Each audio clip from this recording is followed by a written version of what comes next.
인구수가 1,400만 명을 넘는 세계적인 메가시티 일본의 수도 도쿄.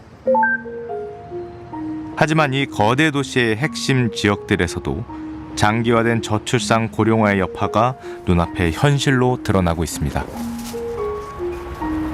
여기 되게 번화한데 전혀 빈집이 있게 생기지 않았는데 도쿄 한가운데거든요. 세타가야구는 교통 편의성은 물론 상권 역시 잘 발달해 있는 지역. 하지만 겉모습과 달리 도쿄에서 빈집이 가장 많은 지역이기도 합니다.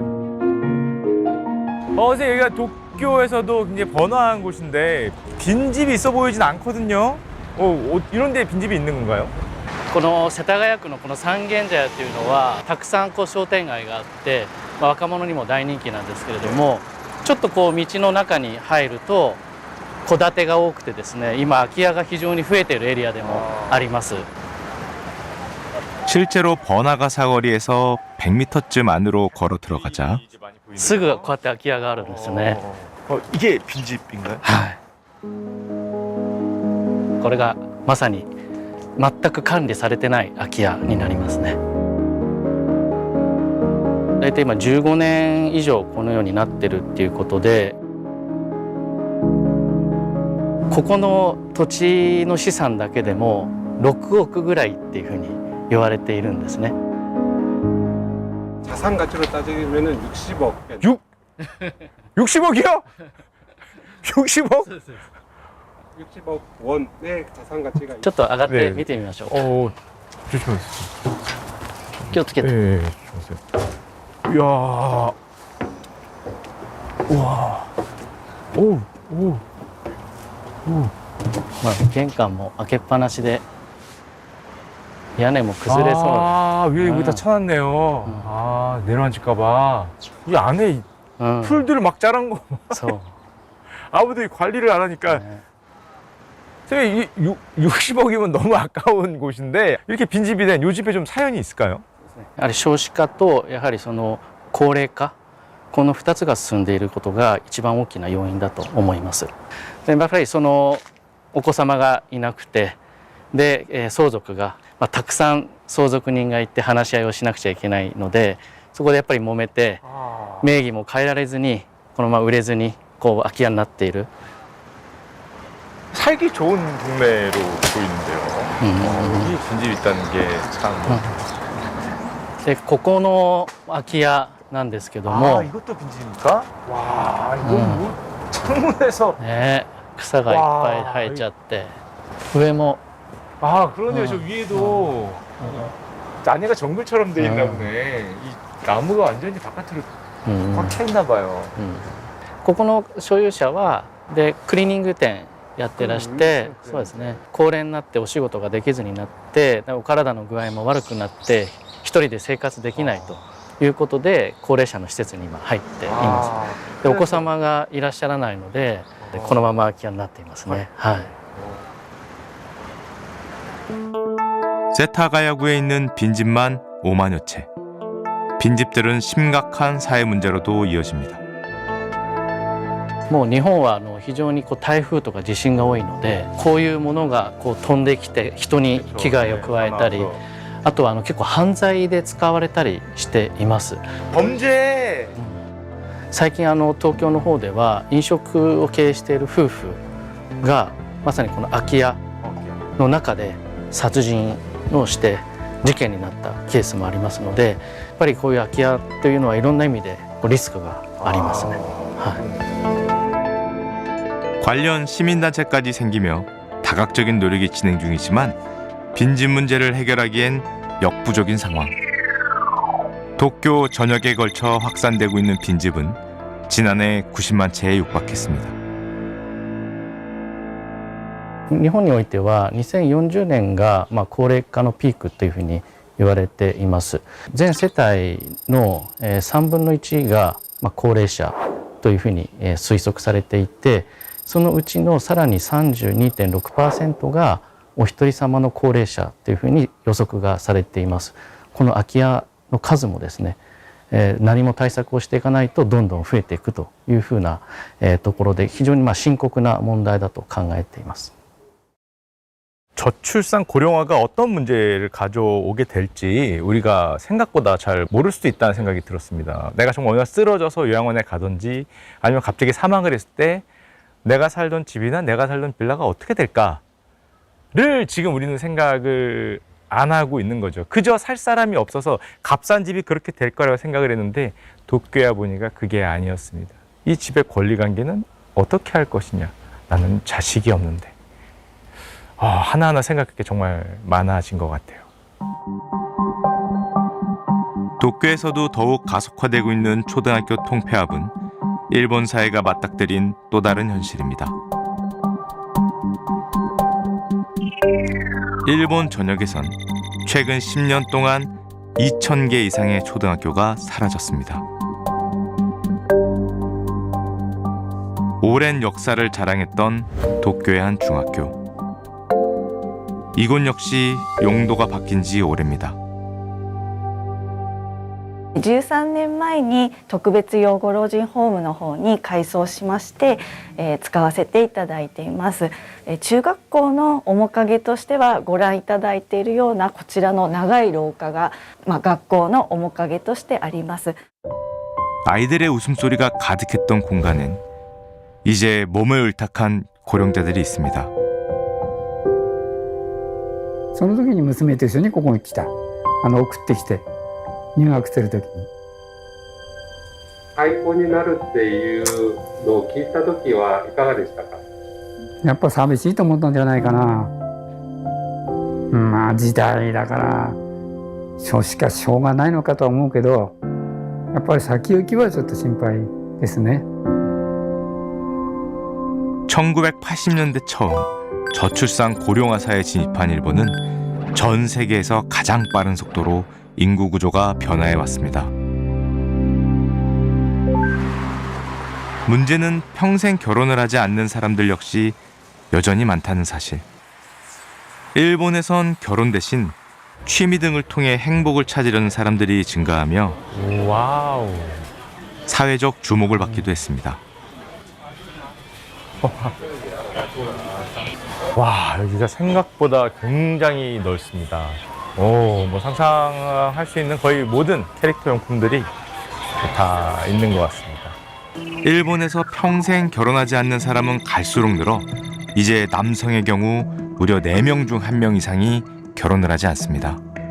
結局そういった推しやペット、喜びを求めるというのは家族や自分の子供といったものに対する気持ちを肩代わりさせるものであって、それが非常にそういったその行動パターンが増えてるってことはそういう指標ですね。そういう満たされない人がたくさんいるんだということの一つの表れとして理解した方がいいんではないかと思います。 일본은 이 위기를 극복하지 못한 채 결국 쇠락하고 마는 것일까요? 주목해야 할 건 일본의 합계 출산율은 세계 최하위권임에도 불구하고 최근 10년간은 우리보다 높았고 1명 이하로 떨어진 적은 없었다는 겁니다. 이 차이는 어디에서 오는 걸까? 이 질문에 답을 찾기 위해 가장 먼저 만나보고 싶었던 건 일본의 청년 세대였습니다.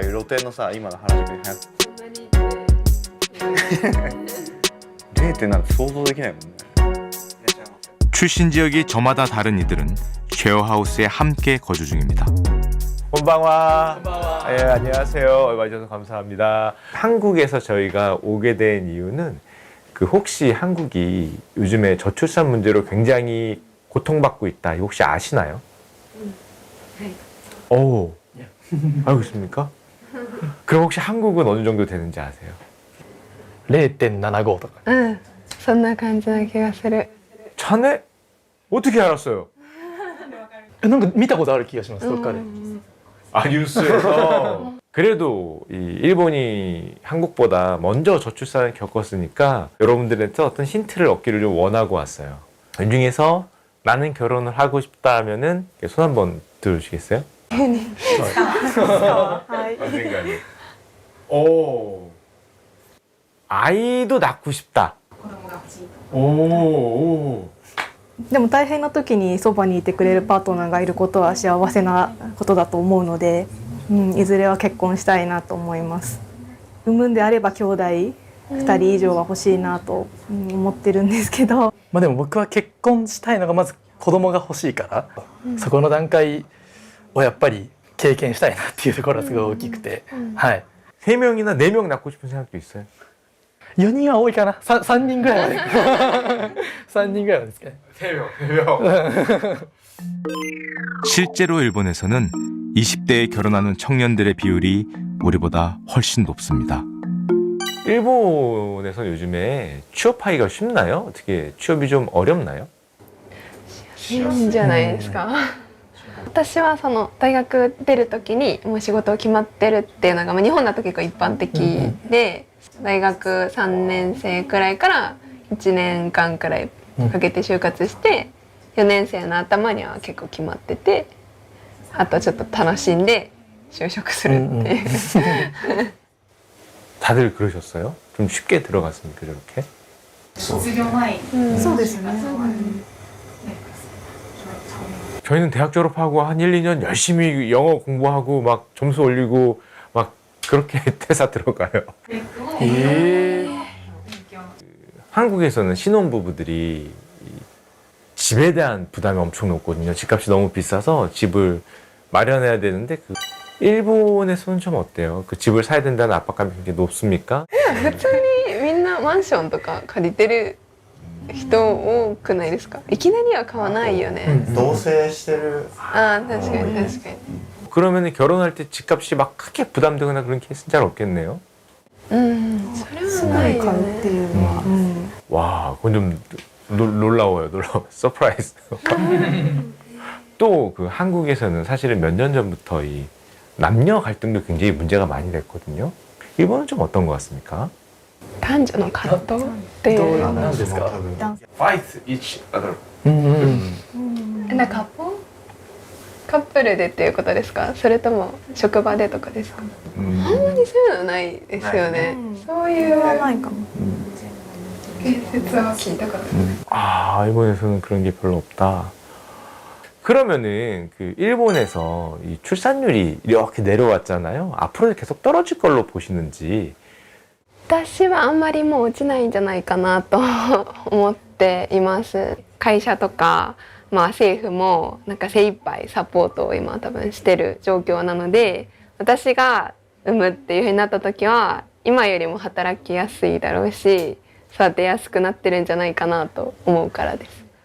もう自分が先陣を切って仕事と家庭と両立できていたらいいなというのが理想です。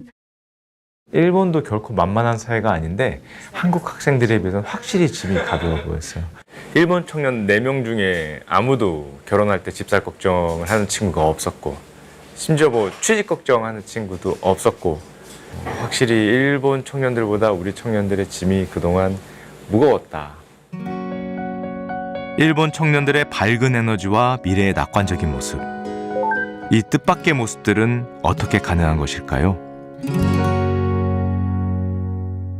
1999년에 일본에 처음 왔습니다. 교수로 부임해서 일본에 왔는데 1991년에 버블이 끝나고 일본 사회가 굉장히 혼란스러웠다고 생각을 했어요.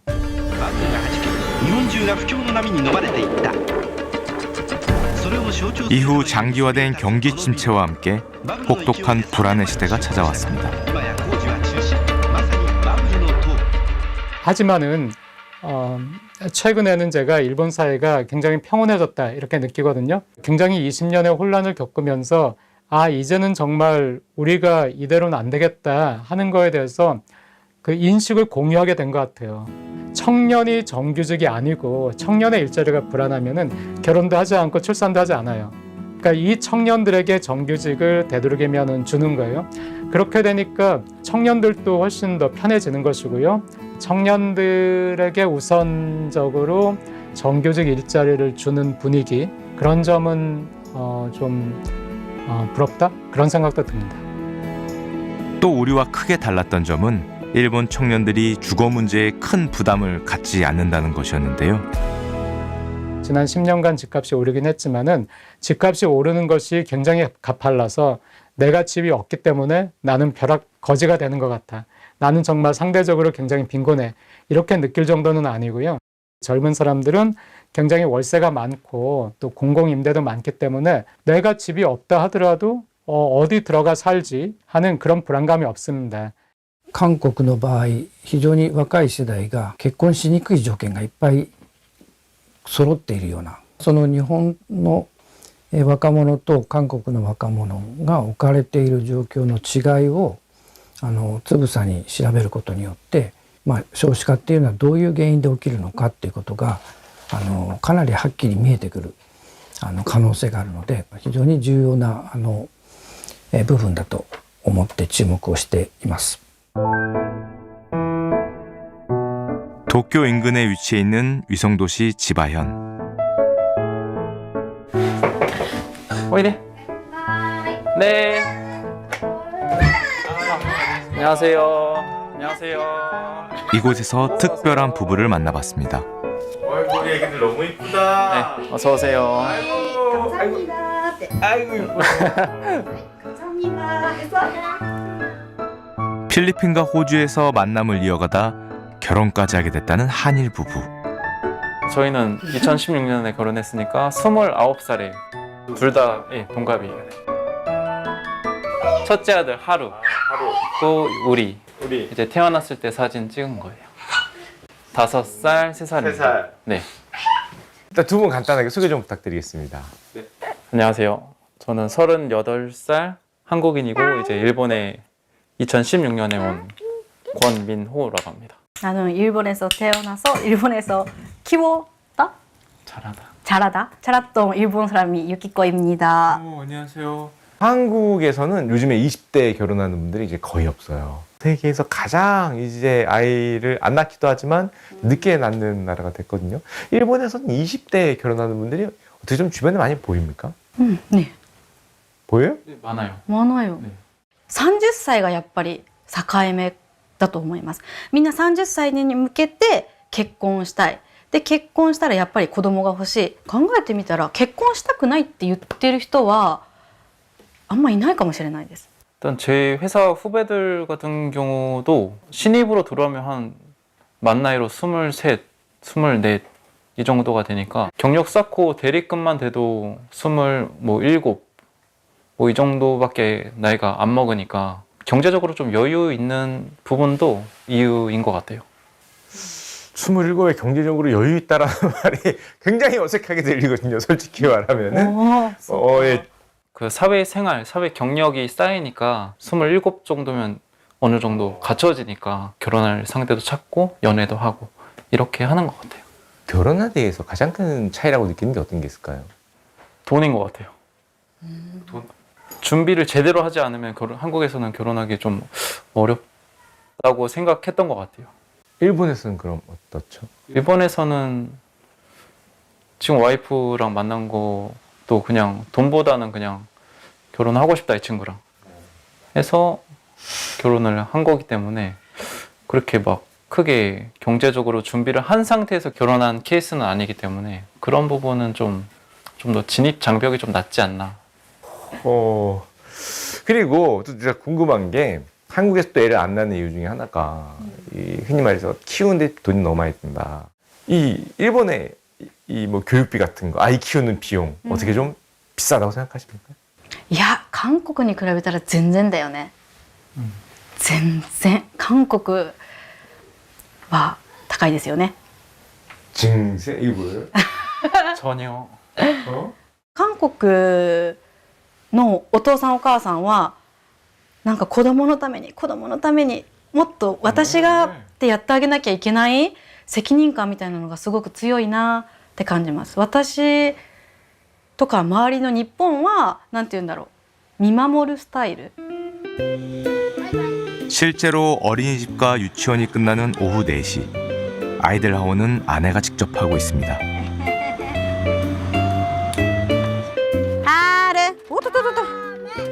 다음에乗って乗って乗ってでどうすんの？どうやって帰んの？ 집에 가기 전 아이들과 함께 꼭 들르는 곳은 동네 놀이터. 아이들이 더 성장한 후에도 부부는 사교육의 필요성을 크게 느끼지 못한다고 했습니다.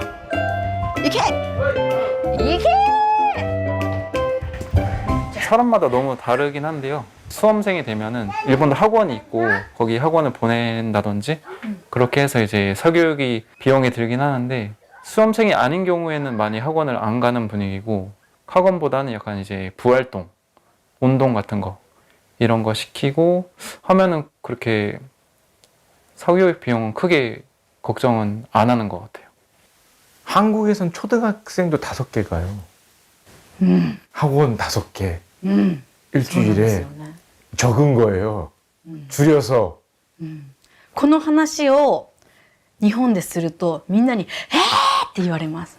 嘘でしょって言いますみんな。 하지만 부부에게도 어려움이 없었던 건 아닙니다. 원래는 정규직 직장이 있었던 아내. 子供が生まれる前は空港で働いていたので5時前に家を出てでも夜に帰ってくるの8時っていうもう本当仕事でしたね。子供が一番になったのでもうこの仕事じゃなくてもいい子供と一緒に過ごせる時間を優先して仕事の内容よりも時間で決めました。なので今はただの事務員事務のおばちゃんです。 기혼 여성들이 정규직에서 파트타임으로 전환하는 건 일본 가정 내에서 흔하게 벌어지는 풍경입니다. 내가 파트타임을 하게 되면은 내 커리어가 끊긴다. 그러면은 뭐 내 소득이 좀 내려갈 수도 있고 일본에서는 약간 그런 걱정은 없습니까? ある 캐릭터 단세츠 あると思います。でも私は子供を産んだから今は子育てを楽しみたいだからパートタイムでいいっていう人もたくさんいます。最初仕事を辞めなきゃいけないんだって思った時はちょっとって思う気持ちがないと言ったら嘘になりますけどでも子供が生まれてこうやって見たらわーってこんなに可愛いことしかも一生じゃないもう本当に限られた時間を私が一番一緒にいられるんだって思うと何票にごめんねっていう気持ち私ラッキーかな嬉しいっていう気持ちの方が大きい周りもそう言ってますね。 결혼을 하고 육아를 하게 된 여성들은 이미 경력 단절이 발생을 했죠. 그런데 그 경력 단절이 발생한 여성들이 이제 시장으로 다시 오면서 일본 기업의 실적이 개선되고 여성들이 갈 수 있는 그 비정규직 일자리가 굉장히 많아진 거예요. 정규직도 비정규직도 일자리가 많고요. 일자리가 많으니까 계약이 끝나도 내가 또 갈 곳은 있어. 너 뭐 내가 굶어 죽을 일은 없을 거야? 라고 생각을 하게 되니까 이게 사람의 마음을 좀 편하게 만드는 것 같아요. 실제로 전체 여성 고용률도 일본이 우리보다 높습니다. 그런 환경의 영향 때문일까요? 이 부부와의 만남은 참 많은 생각이 들게 했습니다. 저는 우리나라 출산율이 낮은 결정적인 이유 중에 하나가 아이가 주는 가치, 아이가 주는 행복을 그 자체로 평가하지 않고 그걸 돈으로 환산을 해요. 이런 문화가 새로 생겼다고 저는 생각을 해요. 저는 일본도 그럴 줄 알았어요. 정말로. 왜냐하면 저기도 출산율이 낮잖아요. 물론 우리보다 많이 높지만. 근데 가서 느낀 거는 그 변화가 야, 우리나라만의 변화일 수도 있다. 일본에 가니까 막상 그런 느낌이 없는 거예요. 그래서 우리가 놓쳤던 가치를 일본은 아직 가지고 있구나. 더 중요한 건 여성들의 경력 단절을 막기 위한 일본 기업들의 노력 역시 함께 이루어지고 있다는 사실입니다.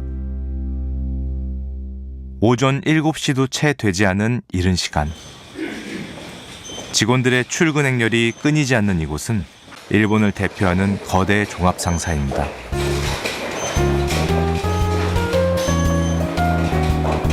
이른 출근을 독려하기 위해 회사에선 무료로 아침 식사까지 제공하고 있습니다. 와, 양쪽에 그냥 뭐 이렇게 쫙 싸놓고. 아, 주먹밥. 빵. 빵 하나 하겠습니다. 빵 하나. 그런데 출근 시간이 너무 빠른 거 아닌가요? 아니, 그러면 아침에 이렇게 일찍 오면 뭐 퇴근을 좀 일찍 하는 겁니까? 너무 이른 것 같은데, 시간이. そうですね。仕事が落ち着いている時は、15時過ぎぐらいに帰ることもありますし、一方で仕事がある時には、定時の17時15分過ぎぐらいに帰ることもあります。 아침형 근무제는 직원들에게 주어진 다양한 선택 사항 중 하나. 재택근무도 적극적으로 활용되고 있습니다. 제가 이제 업무 시간이기 때문에 조용히 잠깐 한번 좀 여쭤보겠습니다. 스미마셍. 스미마셍. 안녕하세요. 제가 사실 예전에 알기로는 일본의 종합상사는 이 근무 시간이 굉장히 길고 일이 많기로 유명했었거든요. やっぱり商社といえば夜型で多残業体質で、時には深夜勤務もありますし、非常にですね、いわゆる激務と言われるような会社ではあったんですけど、当時と入社した当時とは劇的に環境が変わってるかなとは思います。 10년 이상 일관되게 추진되어 왔다는 근무 환경의 개선. 주목할 건 그 사이 여성 직원들의 출산율이 3배 이상 올랐다는 사실입니다. 기적의 출산율은 일본 사회에서도 큰 반향을 불러일으켰습니다. 最初からそれを重視していたということではなくて、労働生産性を上げるという一連の働き方改革が功を奏してもたらした結果なんです。この労働生産性は確かに改革を始めてから5倍以上に拡大しているんですね。改革を始めた時に比べて5倍の利益を生むような企業に成長しました。女性社員たちの出生率が上がったということに気づきました。 애써 의도하지 않았는데 어떻게 놀라운 출산율 상승이 가능했던 걸까? 근무 방식 개혁과 함께 자연스럽게 달라진 건 직원들의 삶의 풍경. 오후 4시 퇴근이 가능해지자 아빠는 어린이집에서 아이를 직접 하원시킬 수 있게 됐습니다. 基本的には僕が送りも迎えもやってます。たまに体調が悪くなったりした時は在宅勤務、家で仕事をすることもできるので場合によってそこを使い分けているというふうな形です。 우리? 회사는 더 진전된 목표를 세웠습니다. 20代30代の若い人たちはもう 80% は共働きなんです。当社の社員は共働きである以上ですね、子供を産み育てるという責任は両方に均等にありますよね。当社では本年度は男性の育児休暇 100% を取っていただくように強力に指導しているところです。 올해 100%요? そうなります。はい。女性だけの政策というのは結果として女性に負担を押し付けるということを助長するものであり、男女問わない改革を進めない限りは少子化対策には決してならないというふうに思います。 일본 정부 역시 가족 친화 경영을 적극 독려하고 있는 상황. 눈길을 끄는 건 많은 중소기업들의 적극적인 참여입니다. 人手不足っていう労働力人口の減少っていうのは喫緊の課題といいますか、中小企業にとっては大企業よりも大きな打撃っていうところを認識していただいたっていうところがあります。子育てしやすい環境を作りますっていう届け出をしていただいている企業っていうのが100人以下規模の企業さんについては約6万社ほど届け出をしていただいているという状況になっています。